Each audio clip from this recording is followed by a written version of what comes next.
Hello everyone, আশা করি সকলে ভালো আছো। তোমাদের সকলকে স্বাগত জানাচ্ছি অ্যাস্ট্যাটিক এডুকেশানে। রাত পোহালেই অর্থাৎ একটি দিন পরেই কিন্তু তোমাদের পিএসসি ক্লার্কশিপের এক্সামটা হতে চলেছে। এটি দুদিনে পরীক্ষা হবে এবং বিভিন্ন শিফটে এক্সাম হবে। তো আমরা একটা শিফটের অ্যাডমিট কার্ড নিয়ে আলোচনা করব যে তোমাদের যখন পরীক্ষা হলে যাবে কোন কোন জিনিসটা মাথায় রাখতে হবে আর কি কি গাইডলাইন দিয়েছে এই বিষয়ে আলোচনা করব। এখন অবধি যারা অ্যাডমিট ডাউনলোড করোনি তারা ওয়েবসাইটে গিয়ে অবশ্যই অ্যাডমিট ডাউনলোড করে নাও। ওকে, তো ডাউনলোড করলে এরকম একটা ইন্টারফেস দেখতে পাবে যেখানে তোমার এখানে ফটোস থাকবে। ওকে, সেকেন্ড হচ্ছে এখানে হচ্ছে তোমার এক্সাম ভেন্যু থাকবে। এখানে দেখতে পাচ্ছ একটা মালদার স্কুলের এক্সাম ভেন্যু আছে। এখানে নাম টাম সব থাকবে, ডেট অফ এক্সাম থাকবে এবং টাইম থাকবে। মোস্ট ইম্পর্টেন্ট এই দুটোকে দেখবে। ক তারিখে পরীক্ষা আছে, তোমার 16 তারিখ থাকলে 16 তারিখে, 17 তারিখ থাকলে 17 তারিখে। টাইমটা দেখে নেবে 9:30 থেকে 11টা। এটা ফার্স্ট শিফটের পরীক্ষা রয়েছে। কিছু ইম্পর্টেন্ট তোমার ইনস্ট্রাকশনস রয়েছে, এটাকে নিয়ে আমি একটু বেসিক্যালি আলোচনা করব, যেটা ছেলেমেয়েরা ভুল করে এবং অন্যান্য যে পিএসসি পরীক্ষা ছিল তার পরীক্ষা থেকে অনেকটা আলাদা রয়েছে। কি কি আলাদা রয়েছে এটাকে আগে বুঝবো। ফার্স্ট অফ অল দেখো, এখানে তোমরা দেখতে পাচ্ছ না হয়তো, বাট আমি এটাকে রিড করেছি এবং আমি খাতাতে নোট ডাউন করেছি, সেটা আমি তোমাদের বুঝিয়ে দিচ্ছি।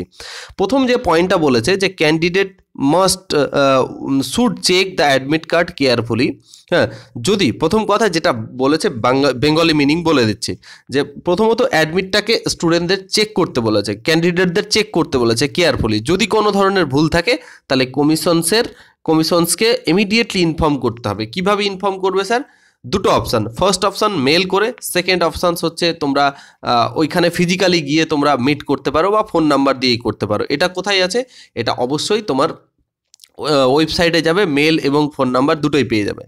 দ্বিতীয়টা কি বলেছে স্যার? দেখো, দ্বিতীয়টা বলতে চেয়েছে যে কমিশনের ওয়েবসাইট থেকে যে অ্যাডমিট কার্ডটা বেরিয়েছে সেই অ্যাডমিট কার্ডটাই গ্রহণযোগ্যতা পাবে। অন্য কোনো অ্যাডমিট কার্ড বা অফিসিয়াল মানে যে কমিশনের ওয়েবসাইট আছে সেখান ছাড়া অন্য কোথাও থেকে যদি কেউ অ্যাডমিট কার্ড ডাউনলোড করে সেটা গ্রহণযোগ্যতা পাবে না।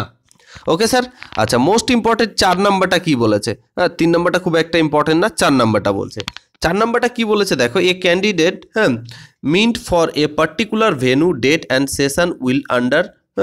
আচ্ছা, যেটা বলতে চেয়েছে সেটা বলে দিই। একজন ক্যান্ডিডেটকে বলেই দিয়েছে যে পার্টিকুলার যে জায়গায় ডেটটা দেওয়া আছে, ভেন্যু অর্থাৎ যে স্কুলটা সেন্টারটা দেওয়া আছে, ডেট যে ডেটে দেওয়া আছে সেই ডেটেই যেতে হবে।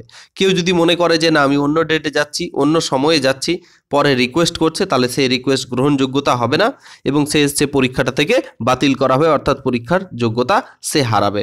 হ্যাঁ, এই হচ্ছে বিষয়। ক্লিয়ার হয়েছে আশা করি।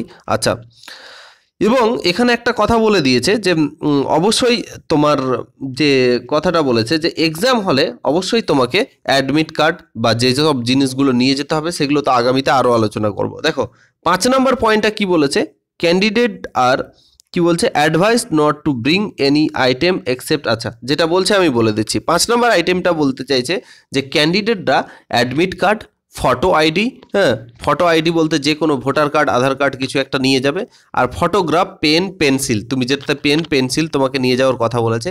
এর বাইরে অতিরিক্ত কিন্তু নিয়ে যেতে বারণ করা হয়েছে, পরামর্শ দেওয়া হয়েছে, কারণ তোমরা ওগুলোতে এন্টার করতে পারবে না। ফটো আইডির মধ্যে কি কি নিয়ে যেতে পারবে এখানে স্পষ্ট কথা বলে দিয়েছে। এখানে একটা কথা বলেছে, দেখো এখানে আমি একটাকে জুম করছি, বলছে 2 আইডেন্টিক্যাল স্ট্যাম্প সাইজ ফটোগ্রাফ, মানে তোমাকে দুটো একই রকম টাইপের ফটো নিয়ে যেতে হবে। এরকম না দুটো ফটো নিয়ে গেছো আলাদা আলাদা, এটা চলবে না কিন্তু। তাহলে দুটো ফটো নিয়ে যেতে হবে, ঠিক আছে। সেকেন্ড, তার সঙ্গে যে কোনো একটা তোমার মাধ্যমিকের হতে পারে সার্টিফিকেট যেটা রয়েছে, হ্যাঁ সার্টিফিকেট, সেটা নিয়ে যেতে পারো। তারপরে পাসপোর্ট নিয়ে যেতে পারো, তারপরে প্যান কার্ড, এপিক অর্থাৎ voter card, driving licence, any ID, Aadhaar card যেগুলো আছে সেগুলো তুমি নিয়ে যেতে পারো। ওকে, তাহলে ফটোটা লাগবে, এটা মোস্ট ইম্পর্টেন্ট। 7 নম্বরটা কি বলেছে এটা আমি জাস্ট পড়ে দিচ্ছি। এখানে এইটুকুই বলতে চেয়েছে যে পরীক্ষার যে শুরু হবে অর্থাৎ 9:30টায় শুরু হবে, 9:20তে কিন্তু তোমাদের গেট ক্লোজ করে দেবে। তারপরে গেট ক্লোজ করার পর কোনো ক্যান্ডিডেটকে কিন্তু মানে ঢুকতে দেওয়া হবে না, এটা স্পষ্ট বলে দিয়েছে। 8 নম্বর পয়েন্টে যেটা বলেছে যে পরীক্ষার সেন্টারে 1 ঘন্টা আগে পৌঁছে যাওয়ার পরামর্শ দিয়েছে, আর পরীক্ষার 30 মিনিট আগে কিন্তু এক্সাম হলে তোমাদেরকে ঢুকিয়ে দেওয়া হবে, এটা বলেছে। আচ্ছা, 9 নম্বর পয়েন্টে চলে আসি। এখানে একটা কথা বলেছে, দেখো এখানে অনলি ইউজ করতে বলেছে ব্ল্যাক বল পয়েন্ট পেন, এরকম না বল পেন। অনেকে জেল পেন ইউজ করে, জেল পেন চলবে না। আচ্ছা ব্ল্যাক বলেছে, ব্লুও চলবে না। তো ব্ল্যাক পেন যাদের কাছে নেই তারা অবশ্যই লাইব্রেরি থেকে নিয়ে নিও। এবং তোমরা যখন লাইব্রেরিতে যাবে তখন বলবে যে আমরা গোল করার জন্য পেন নেব, তো একটা স্পেশাল পেন হয়, তো সেই পেনটা নিলে সময় তোমাদের কম লাগবে। আচ্ছা 9 নম্বরটা তো হয়ে গেল।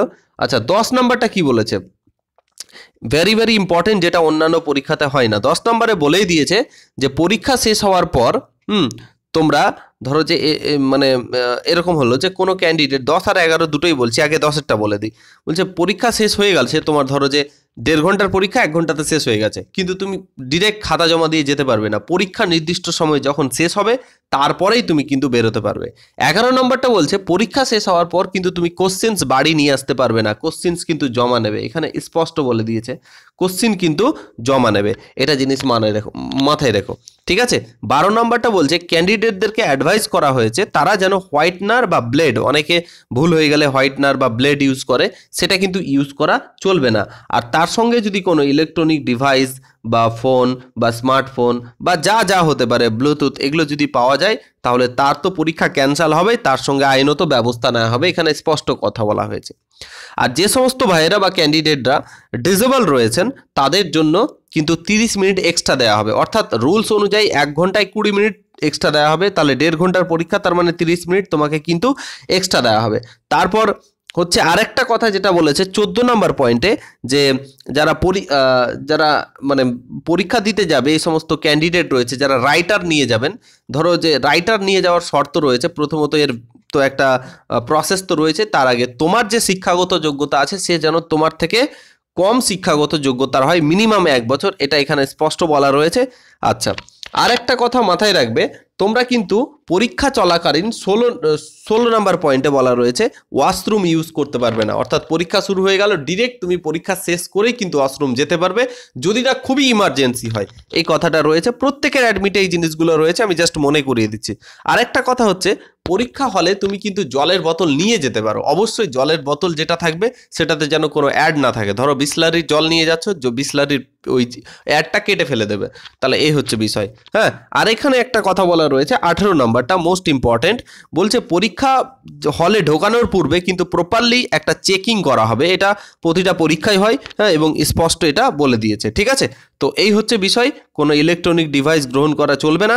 হ্যাঁ, পুরো তথ্যটা আমি বলার চেষ্টা করেছি, কারো যদি কোনো সমস্যা হয় বা কোনো ধরনের জিজ্ঞাসা থাকে অবশ্যই কমেন্টে জানাবে, আমরা উত্তর দেব। আর এই ইনস্ট্রাকশনসটা কিন্তু মাথায় রাখো, মোস্ট অফ দ্য ইম্পর্টেন্ট কি স্যার, 2 কপি পাসপোর্ট ছবি, সেকেন্ড হচ্ছে অ্যাডমিটের জেরক্স একটা, থার্ড হচ্ছে যে তোমাকে পেন, অ্যাডমিট কার্ড আর একটা ফটো আইডি প্রুফ নিয়ে যাবে, ব্যাস পরীক্ষার আগে যথাসময়ে ঢুকবে। ওকে, সো প্রত্যেককে আমি শুভকামনা জানাচ্ছি, আমি প্রে করব যাতে তোমাদের প্রত্যেকের পরীক্ষা তোমাদের বেস্ট অফ নলেজ থেকে তোমরা দিতে পারো। হ্যাঁ, and thank you for watching this video. পরবর্তী ক্লাসে আবার দেখা হচ্ছে।